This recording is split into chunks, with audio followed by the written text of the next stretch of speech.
Estamos esperando o presidente do Instituto Chiquinha Gonzaga, que foi um dos personagens, né? Mas, enquanto isso, já que ele não chega, vamos começando. O Conselho parte do pressuposto de que existe um paralelismo dinâmico da vida dentro e fora das organizações.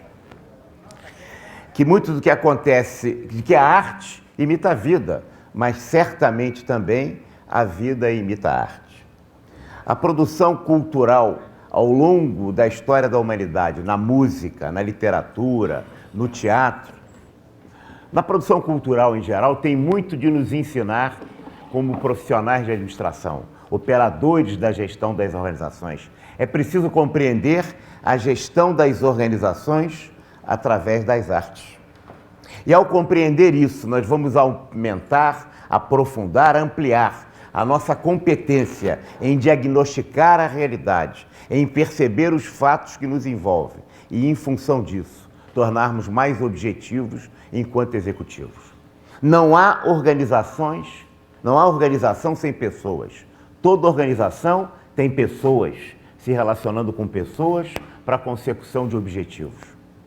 Ora, quem melhor do que a produção cultural, né, feita pelo homem, nos clássicos, como disse, da literatura, do teatro, do cinema, da música, para compreender a essência da natureza humana, da alma humana.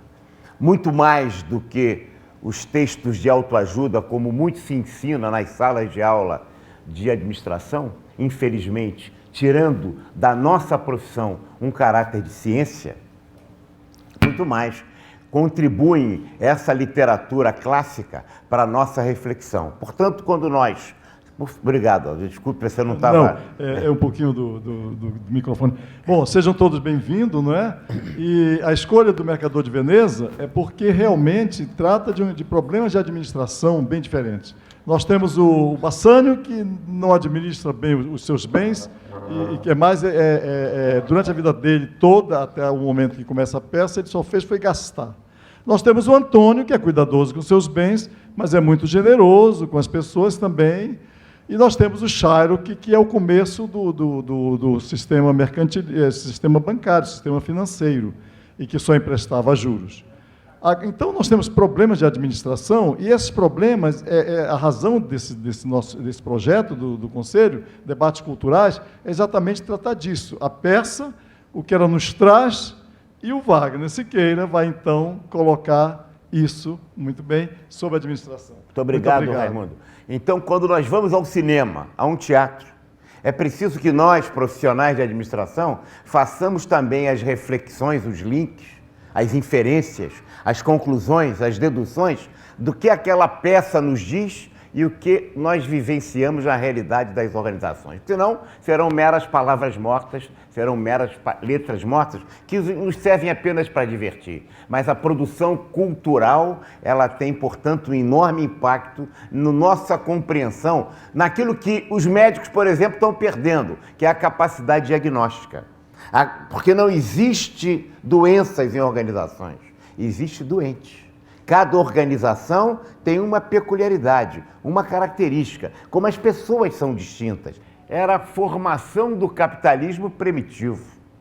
Hoje nós vivemos, né, uma sociedade de mercado. Não há nenhum fato no mundo hoje que não seja determinado pela situação globalizada e pela sociedade de mercado. O fato econômico determina fundamentalmente a maneira como eu me comporto. Esse processo se inicia, né, e se explode a partir da Revolução Industrial, mas nós estamos falando de um personagem e um autor, Shakespeare, que produziu esta obra há 400 anos. O que fica, portanto, reflexões sobre esse contexto. Portanto, o capitalismo primitivo que vem redundar hoje na sociedade de mercado. Portanto, os processos têm um encadeamento, as situações históricas, o mundo das organizações, a empresa em que você trabalha, ela é produto de um processo. Não é uma fotografia, mas são diferentes fotografias que se encadeiam como num filme, né?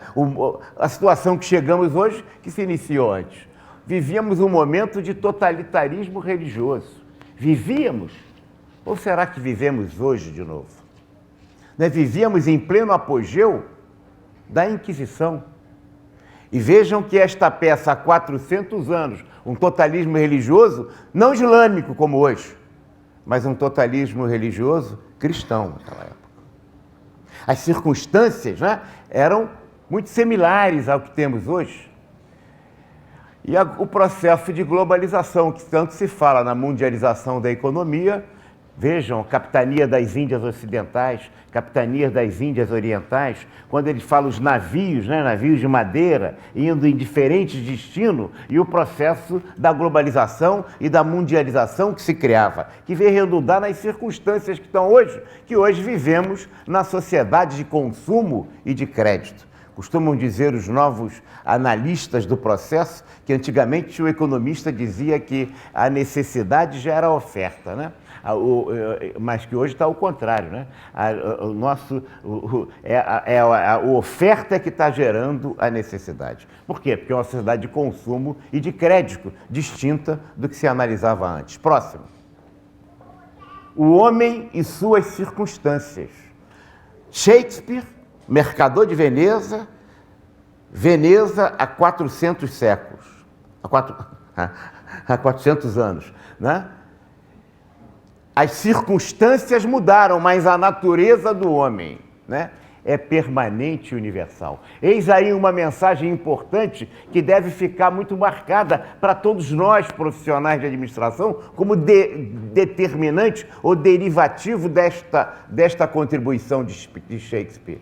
O homem, há 400 anos, e hoje, ele basicamente é o mesmo na sua natureza. O que mudam são as circunstâncias. Portanto, o homem é um animal que quer crescer, se desenvolver, que tem medos, que tem invejas, enfim, que tem todas as características humanas e que são as mesmas, independentemente do seu nível social, do seu nível cultural, do momento em que ele esteja na história. As circunstâncias em que ele habita e vive e se desenvolve é que determinam numa direção ou noutra. A gente vê isso, né? O que significa em que o veneziano de ontem e o brasileiro de hoje, como ser humano, essa natureza é a mesma. A ideologia dominante na construção do momento histórico. Vejam a ideologia dominante e a visão que esse autor coloca nas circunstâncias em que ele vivia, batendo de frente na ideologia dominante. A gente percebe subrepticiamente na peça, para alguns claramente, a relação homossexual que existia entre Bassanio e o Mercador de Veneza.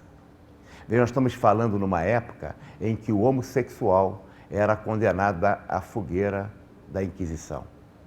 Era condenado? Ou ele é hoje condenado também? Talvez não seja só a fogueira, mas muitas vezes degolado. No mundo de hoje. Nós estamos falando de uma época em que o juro era condenado pela igreja e que levava também os seus personagens à fogueira da traição. Nós estamos falando de uma época em que a mulher tinha um papel absolutamente secundário no processo social, mas é a mulher, não só a rica, mas a personagem, a Pórcia, que é capaz de liderar um processo de transformação daquele julgamento. Vejam, embutido nessa reflexão estão as críticas sociais, estão as críticas econômicas, estão as denúncias que Shakespeare se fazia, por exemplo, em relação à questão do judeu, a questão do cristão, a divergência que existiam à época. Existiam ou existem? O Wagner, só uma coisa interessante é que Veneza era uma república, enquanto que a maior parte do mundo daquela época eram monarquias, né? Eram reis, rainhas. Mas era uma república mais ou menos livre, tinha muita liberdade. Eu digo mais ou menos que eu não tinha toda a liberdade. Enquanto no resto do mundo havia todo esse problema da igreja, lá era um pouco diferente. Quer dizer, havia pessoas que iam de várias procedências, eram formadas por vários imigrantes, entre os quais o Shylock. E a razão, como o Wagner falou, quer dizer, o judeu se tornou se tornou usurário, se tornou inclusive porque a igreja não aceitava a usura. Agora é interessante, como é dito na própria peça, né, que todo mundo, na verdade, vivia preso a esses financistas. Todo mundo devia esses financistas, inclusive talvez até o duque, talvez até os religiosos, os padres, todo mundo emprestavam por trás dos panos, né? A pergunta, né, Raimundo, que a gente fica fazendo hoje é se viviam ou se ainda vivem. A situação da realidade do mundo hoje, não estou colocando com isso com escolha religiosa que quiserem colocar como povo ou não, né? Mas eu colocaria como, naquela época, o que se tinha era o direito divino da terra. O poder, né, era oriundo e sucessivo. Isso daí é aristocracia. Bassânio era exatamente um fidalgo que estava em decadência. E a burguesia que se desenvolvia no processo histórico com o processo capitalista. O que nós estamos vivendo hoje em pleno processo capitalista em sua plenitude? Substituindo o direito divino da terra, talvez pelo direito divino do capital. O que talvez tenhamos hoje é a expressão máxima daquilo que Shakespeare denunciava há 400 anos. E se nós, profissionais de administração, não fizermos essas correlações no processo de evolução, nós não vamos compreender a realidade das organizações. E não compreendendo a realidade das organizações, nós vamos ser apenas repetitivos e não agentes de mudanças transformadores da realidade social. Direito divino do capital, por quê? Né? Porque hoje a propriedade basicamente das organizações no mundo inteiro pertence, né, aos finanças. Né? Quando a gente olha, né, os conselhos de administração, quando a gente olha a organização, é basicamente, né, eis o mistério da fé, o Pai, o Filho e o Espírito Santo. O mistério da fé nas organizações são o acionista, né, o empregado e o cliente. A gente fala que o cliente é o foco principal da organização. Sim, ele precisa ser bem tratado para o empregado, para o acionista ganhar mais. Em último, ao fim e ao cabo, a razão de ser das organizações nesse mistério da fé, no Pai, Filho e Espírito Santo, a razão de ser, no caso, é o acionista. A força do preconceito e da discriminação no mundo do trabalho e no universo da sociedade. Minha gente, preconceito contra a mulher, contra o judeu, contra o estrangeiro, contra o imigrante. A gente diz que esse preconceito contra o imigrante é europeu. A gente nem percebe que no Brasil estamos fazendo exatamente a mesma coisa com os imigrantes que chegam ao Brasil no momento. Pelo Acre, os haitianos. Por que não? Chega a se matar todo mundo dentro do ônibus e manda para São Paulo para se livrar deles. Ou não é isso? É. Quer dizer, o preconceito se reedita neste momento nas mesmas circunstâncias em que Shakespeare o denunciava há 400 anos atrás. A pior coisa que o preconceito pode fazer com uma pessoa é fazê-la ser exatamente igual àquilo que o preconceito diz que ela é. Portanto, né, a dignidade humana é uma questão de permissão social. A gente olha no espelho e é pelo espelho que a gente... E o espelho é o outro? É o interlocutor? É essa permissão social que vai nos dar ou não dignidade. Próximo. Diz um personagem num determinado momento: a gente que é tida como sábia apenas por não dizer nada. Que coisa fantástica, né? Essa frase do texto, né? A gente, se a gente pensar bem, quantas vezes, né, as promoções aos pseudo-líderes que são ausentes de corpo presente, né? É o camaleão organizacional, está sempre mudando de um jeito, que diz assim, eu nunca me arrependi daquilo que não disse. Né? Boca fechada não entra mosca, deixa que o tempo resolve. É aquele que é visto, mas não é lembrado. Conhece gente assim? Numa reunião de 5, ele nunca é o primeiro. Imagina, ele chega em primeiro lugar, o segundo chega logo, começa a querer conversar, ele vai ter que se expor. O terceiro, jamais. Porque os dois começam a brigar, perguntam a opinião dele, ele vai ter que... Também não é o quinto, que sou o último, vão dizer que ele não está interessado. Ele é o quarto a chegar. Os três estão brigando, ele presta uma atenção e não fala nada. E presta tanto, e cada um que fala, ele está pensando em outra coisa, mas está prestando atenção, pensando em outra coisa. E ele está prestando atenção artificialmente. E na hora de ser promovido, quem é que a gente vai escolher, hein? Aquele que prestava atenção na que a gente falava, não é isso? Quantos são promovidos assim no mundo das empresas? Aquele que diz nada, né? Mas aparentemente, né? Está dizendo tudo. Próxima.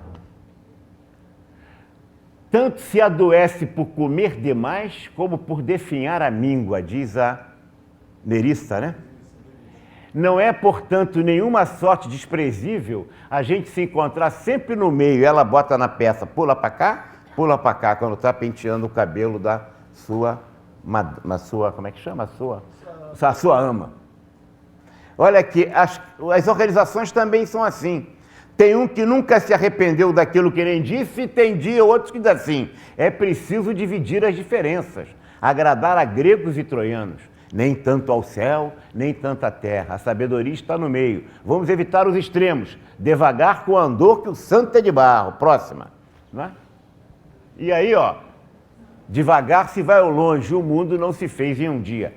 É aquele cara que é não um comprometido com a excelência, não um comprometido com a transformação, mas um comprometido com, está na moda agora, né? Benchmarking, né? É assim que a gente fala? Copiar os outros, né? O cara começa a copiar porque na administração nada se cria, tudo se copia. Como? Isso é uma bobagem, né? O que cria é aquele que é capaz de questionar o status quo, o meio ambiente. O que é farol é que está transformando a realidade. Aquele que está apenas copiando, está mantendo o status quo, apenas dá o equilíbrio, faz a sociedade ser lacustre, mas não a transforma. A gente fala que o administrador tem que ser criativo, inovador, ousado, mas fica repetindo e se comportando como que nada se cria, tudo se transforma. Esse estilo gerencial de mantenedor do status quo, como gestor, como dirigente, é claramente capturado pelo texto de Shakespeare. Acomodação, conciliação, o meio termo, o meio caminho, administração do conflito. Para quê? Vamos com bom senso, né? Cada um tem um bom senso. E a gente nunca sabe o que é bom senso, afinal de contas, porque cada um tem o seu e acha que o seu é melhor do que os outros. Portanto, a ditadura da maioria e o consenso do erro. Tem um livro importante do Alfred Sloan. O Alfred Sloan foi o presidente da General Motors. Dizem que o Drucker foi o maior teórico e estudioso e consultor do século XX. Eu quero crer que sim. Mas o maior ídolo dele era o Alfred Sloan. E nós estamos lendo o Drucker em vez de ler o Alfred Sloan, que foi lá no Alfred Sloan que ele se... Então, olha, quando quiserem ler esse livro do Alfred Sloan, que não tem na biblioteca da faculdade de vocês entram no site do Conselho, em português, já meus anos na General Motors, traduzido em português. É o livro cabeceira do Drucker. E tem duas coisas interessantes que ele conta, o Drucker, que aprendeu muito com o Sloan. Né? Não foi o maior consultor do século XX, mas certamente foi um dos maiores executivos. Ele não era professor. E ele disse uma vez assim, numa reunião, o Drucker fazia sempre uma reunião uma atenção de 90 minutos. Um dia ele falou, ô Sloan, ô Alfred, por que você nunca foi interrompido nas conversas que nós temos sempre de 90 minutos? Ele falou, olha, ô Drucker, é porque eu descobri que eu posso aguentar 90 minutos. E depois eu começo a me distrair. Minha atenção só vai até 90. Então, ficamos 90 minutos. Mas você nunca foi interrompido, nunca a secretária tocou o seu WhatsApp, né? Não tocou a sua internet, o e-mail, o telefone. O diabo a quatro, a secretária não trouxe aquele desgraçado daquele papelzinho. Entra na reunião, aí fica mostrando, né? Ele falou, porque ela tem ordens severas, Alfred, para não entrar ninguém. Só atendo 2 pessoas. Primeiro, o presidente dos Estados Unidos, que raramente me liga, afinal ele era o presidente da GM, que era a maior empresa da época, né? Nos Estados Unidos. Mas quando ele me liga, eu atendo. Mas quando ele me liga tão pouco, é uma interrupção, é de vez em quando. E o segundo, a minha mulher. Se a minha mulher ligar, eu atendo, que eu não sou besta, né? Vai que ela quer saber se eu estou trabalhando mesmo. Então eu atendo, né? Como garantia. E a outra coisa era o consenso do erro. A ditadura, a pior coisa que existe, existe a ditadura da maioria e a ditadura da minoria. A minoria querer impor sobre a maioria os seus pontos de vista e a maioria sufocar a minoria, que é o consenso do erro. Quando todo mundo pensa igual, e aí ele falava o seguinte: vamos deixar para amanhã, porque está todo mundo pensando, não tem divergência, ninguém contesta, está todo mundo convencido que é isso mesmo. Então vamos, entre um dia e outro existe uma noite, Deus por cima, vamos deixar pensar um pouco, porque pode estar todo mundo errado. Um grande intelectual brasileiro, um dos melhores autores do teatro brasileiro, chamava-se Nelson Rodrigues, que quem puder ler obras do Nelson Rodrigues, nunca deixem de fazê-lo. Ele dizia assim: a unanimidade é burra, tá certo? E ele falava isso, né? E veja que coisa interessante, a mesma coisa do Alfred Sloan. Portanto, é o consenso do erro, soluções viáveis, mas nem sempre as melhores acabam sendo alcançadas. Próxima. Outra passagem, o personagem dizia assim: se fazer fosse tão fácil como falar sobre aquilo que se deve fazer bem, as capelas seriam catedrais e as choupanas seriam grandes palácios. Isso a ver hoje com a sociedade brasileira é inacreditável, né? Falar é fácil, fazer que é difícil, diz o povão, não é isso? Esse é um ditado popular muito bem próprio, que o nosso William Shakespeare já nos falava há 400 anos, né? Melhores ainda seriam as sentenças, se fossem postas em práticas. E esses vagabundos que tinham que estar presos e condenados não estariam soltos. É isso? E a gente sabe qual é o vagabundo que ele está falando. E a defasagem, portanto, a inconsciência da defasagem entre a intenção e a ação, entre a teoria e a prática, nada mais prático do que uma boa teoria. O estudante, muitas vezes, pressupõe que quer prática, prática, prática. Como o que forja a boa prática é a boa teoria. Portanto, nada mais prático do que a boa teoria. Quem não tem consciência da sua própria teoria não consegue compreender que a sua teoria é que determina o seu comportamento. E se eu não consigo compreender quais são os pressupostos, as premissas, os conceitos, a estrutura de pensar que me faz agir, eu não vou mudar comportamento e não vou agir melhor. O dizer e o fazer. Tem que falar com os autores americanos, como Chris Archer, senão não fica de bom tom. A teoria esposada e a teoria de uso. Se nós quisermos trazer isso para um brasileiro, Anísio Teixeira, que nos falava, grande educador brasileiro, no tempo em que a educação era séria, os valores, e não pátria educadora, valores proclamados e valores reais. Próxima. Os dadores de ideias e os factoides, né? Apenas para inglês ver, isso nasceu aqui, né? Para enganar os ingleses, dizem que nas companhias aéreas. Os vendedores de ilusões e os fazedores de medo. Tem dois tipos de gente na organização. E nós vemos também na peça aqui, né? Aqueles que fazem medo, vai quebrar tudo, e aqueles que vai dar tudo certo, que é uma maravilha, os fazedores de medo. Vendedores de ilusões e fazedores de medo. Aonde que a gente se coloca? Próxima. Diz o personagem assim: sou grato à minha sorte, mas diz o mercador de Veneza, né? Mas não confio nunca o meu patrimônio a um só lugar e a um só banco. Somente o amor dele por Bassanio poderia fazê-lo tomar uma decisão tão estúpida, né? De oferecer meio quilo de carne, da sua própria carne. E a multa que o agiota tem direito é um pedaço de carne de Antônio. A racionalidade do mercador de Veneza, empresário bem-sucedido, que diz assim: não coloca todas as bolas na mesma cesta, senão você vai dançar, não é? Próxima. Que aí, não é a digestão das organizações. Quando eu era estudante, olha que eu já tenho tempo, né? Como disse aqui, me formei em 70, estou registrado no Conselho desde 70, 45 anos, é um bocado de tempo, né? Assustador, né? Você vai chegar lá, você vai ver como é que você vai chegar lá. É mais rápido do que a gente pensa. Ele nos ensinava a ser empregado. O professor falava o tempo todo: vamos ser empregados das grandes estatais brasileiras que estão sendo criadas, vamos ser empregados das multinacionais que estão aí. A gente só pensava em ser empregado da grande empresa. Hoje a gente sabe que tem 6 milhões de empresas no Brasil. 1,5 milhão de formados em administração. Estão faltando 4,5 milhões de administradores. Vocês escolheram a profissão certa. Falta administradores. É verdade que falta administradores competentes. Não pode também ficar sem quem não vai. O FIA vai ter dificuldade de. Brincadeira. Não é isso? Mas é verdade que nós temos essa dificuldade. Mas olha, hoje nos ensinam a ser empreendedor, trabalhar na microempresa, na pequena empresa, no terceiro setor. O mercado, as possibilidades são muito maiores. Eu estou falando um empregado por cada uma dessas 6 milhões de empresas. Imagino que forem 2, um em marketing, um em recursos humanos, e aí vai aumentando esse número. Mas o empreendedor não corre todos os riscos, não bota todas as coisas. Ele não é ele paga alguns pedágios. Pedágio emocional, da solidão, de ficar solidário. O executivo de topo é fundamentalmente um solitário. Ele tem que tomar muitas decisões, muitas vezes absolutamente sozinho.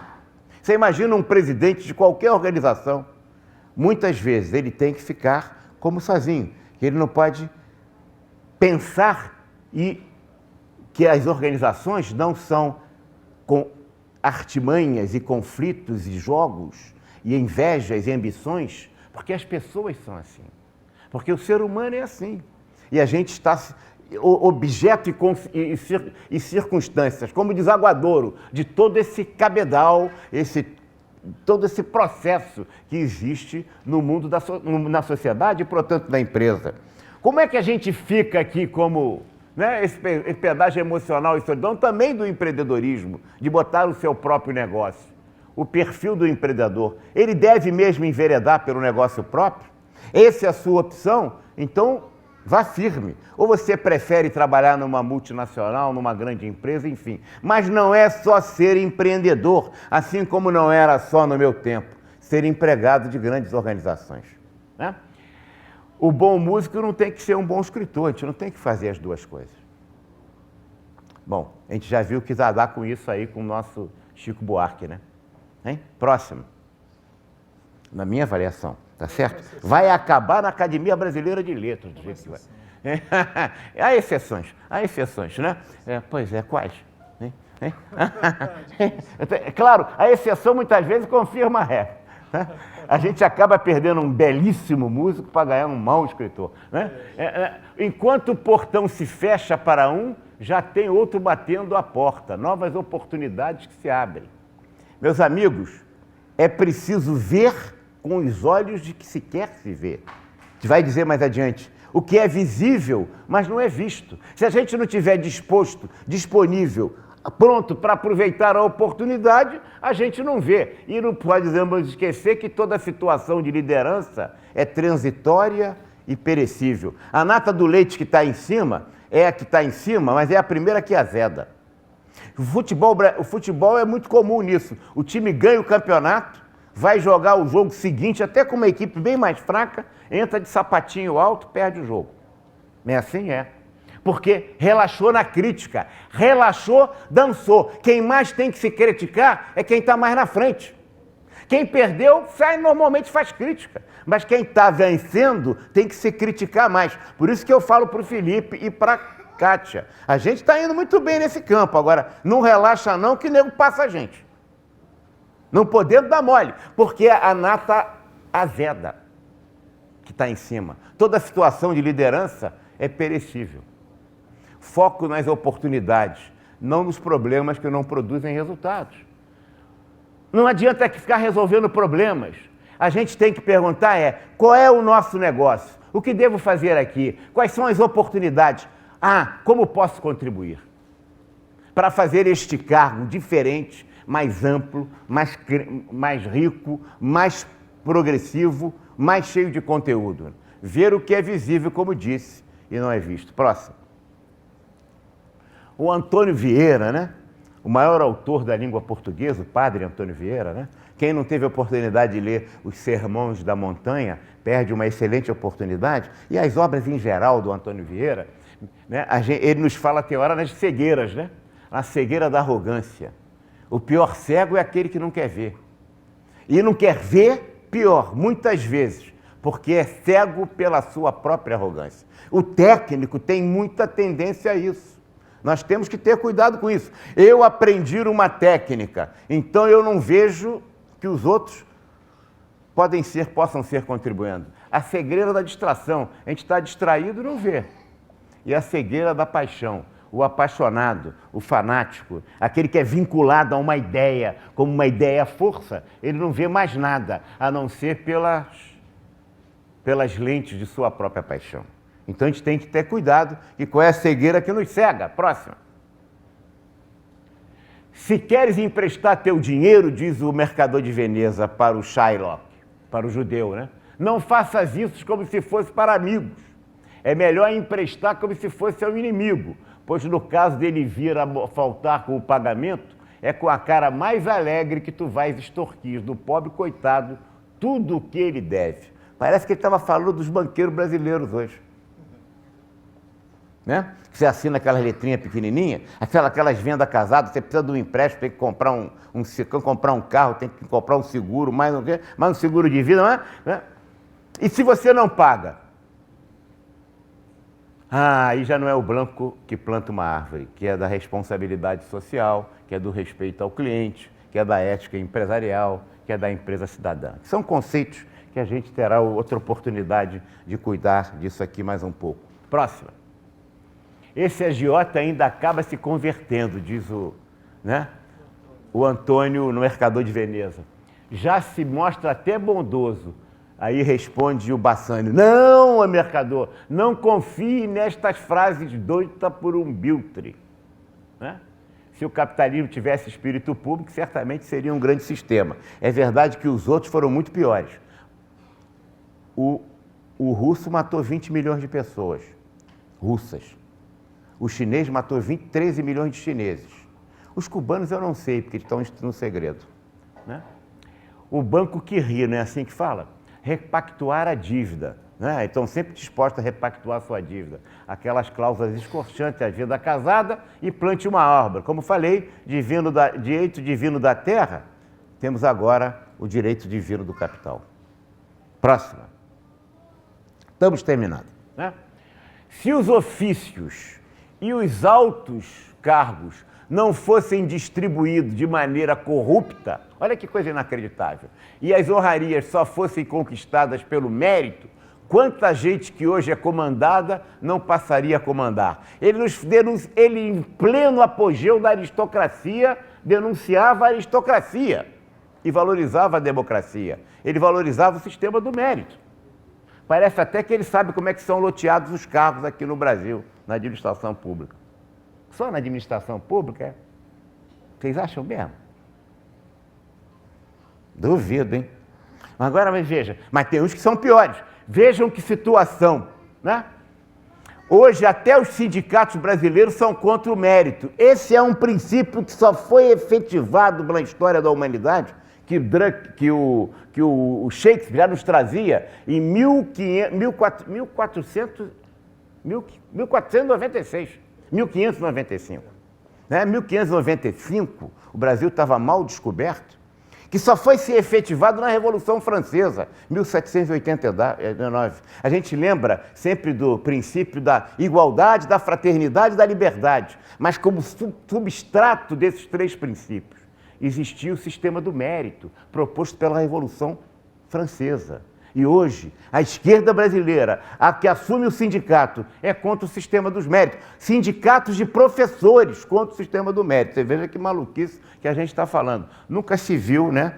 Para já em falar Revolução Francesa, nunca se viu mais girondino do que um jacobino no poder. O que é isso? Os jacobinos eram a esquerda da Revolução Francesa e o girondino era a direita da Revolução Francesa, que fizeram a Revolução. E eles falavam assim, ó, nunca se viu mais girondino, nunca se viu mais à direita do que um governo jacobino, radical no poder. Conhece essa história, não? Já viram alguma coisa diferente com o Brasil? Próxima. A aparência externa, diz a Pórcia. Muitas vezes, diz o Bassani ao escolher os três cofres: ouro, prata e chumbo. A aparência externa muitas vezes não tem nenhum valor, Nos tribunais de justiça, quantas causas de corrupção e estrago morais não são apresentadas de forma elegante, feita por uma voz bonita, que disfarça as evidências do mal. Minha escolha recai sobre o modesto chumbo, que oferece mais ameaça do que prêmio, mas que consegue me transmitir tanta simplicidade. O que eles não falam é da aparência e da essência das coisas. Num país, gente, que ele não conheceu, que é o Brasil, em que o Roberto da Mata escreve um livro, Carnavais, Malandros e Heróis, que fala basicamente, sabe com quem você está falando, em que a aparência, a importância, né, o pedigree, né, é tão importante. E ainda é tão importante, lamentavelmente, porque não prestigia o mérito, porque valoriza o privilégio e a aristocracia. Próxima.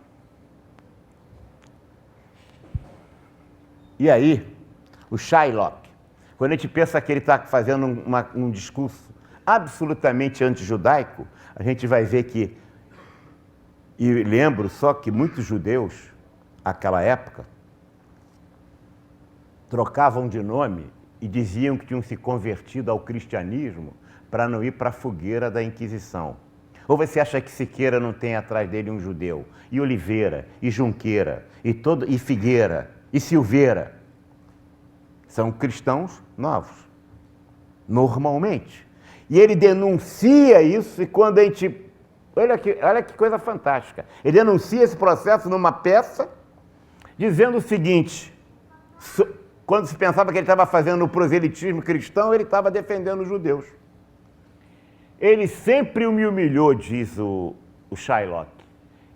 Quem se humilhou? O mercador de Veneza, né? Riu de meus prejuízos, zombou de meus lucros, escarneceu de meu povo, desanimou dos meus amigos, encorajou os meus inimigos. E tudo isso por quê? Porque eu sou judeu? Eu poderia dizer porque eu sou negro? Porque eu sou mulher? Porque eu sou portador de deficiente físico? Porque eu sou homossexual? Os judeus não têm olhos?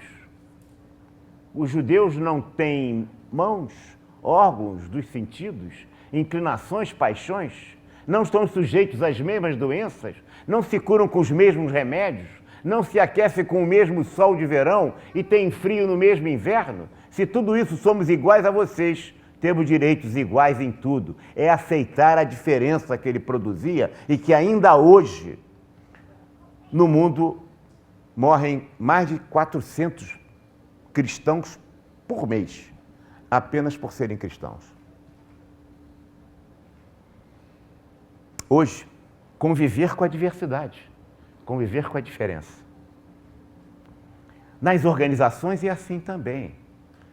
E a tal ponto, o contrário disso, é a escolha que se faz nas organizações, cada vez de maior, de buscar pessoas semelhantes para conviverem entre si, excluindo os outros. E aí o discurso ele não tem o perfil da empresa, já ouviram falar isso? Ele não tem, né? Ele não sabe vestir a camisa da organização. E aí ele tem que sair. Ou ele não é escolhido. E daqui a pouco nós estamos falando com gente tão parecidas, tão iguais, tão semelhantes, que a organização acaba se transformando em seitas. De pessoas comuns. E quando a gente é convidado por aquele primo que a gente não vê há muitos anos, para ir a uma festa da netinha dele, e a gente chega na festa, e encontra um colega da empresa, a gente vai falar com o primo ou com o colega da empresa a noite toda, hein? Próxima. A organização, portanto, e concluindo, é o reduto autoritário da sociedade brasileira. Essa é uma responsabilidade que nós, profissionais de administração, temos que fazer. A democracia não é apenas o voto no prefeito, no governador, no presidente, diabo, nem a consolidação disso, mas é também a transformação da organização num espaço de convivência, que aceita a diversidade e a diferença, que não tem o preconceito, que permita realizar as pessoas. É a empresa que, em último caso, em última análise, discrimina o negro, a mulher, o portador de deficiência, o idoso.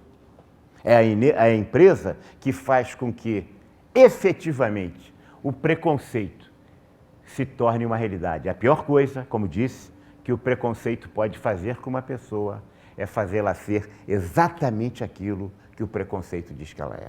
Portanto, o nosso papel como administradores não é apenas realizar bem o trabalho técnico, temos que fazer também, mas a gente tem que entender quando a gente usa uma técnica, um instrumento, uma ferramenta, um revólver, pode estar a favor do mansinho ou a favor do bandido. Depende da ideologia, dos valores, das crenças que aquela técnica ou aquela ferramenta está a serviço. Ela está a serviço para construir uma sociedade mais justa, uma organização mais humanizada, de melhores relações, mais efetiva, com o objetivo do lucro, é evidente? Ou ela está ali para efetivar a discriminação? Antes, se fazíamos, e nós fazíamos, profissionais de recursos humanos, profissionais das organizações, nós queríamos selecionar as pessoas, para não dizer que queríamos discriminá-las, a gente pediu o retratinho dela. Isso ficou proibido, ou ficou muito manjado. Agora está pior. A gente não pede mais uma fotografia. A gente talvez peça um fio de cabelo para fazer um exame médico, ou uma gotinha de sangue para fazer o exame de DNA. Muito obrigado. Não sei se há perguntas ainda, mas... nós estamos aqui à se vocês quiserem, se alguém não há quiser pergunta perguntar com alguma indiscreta. coisa. Se não, estamos à vontade. Alguma pergunta?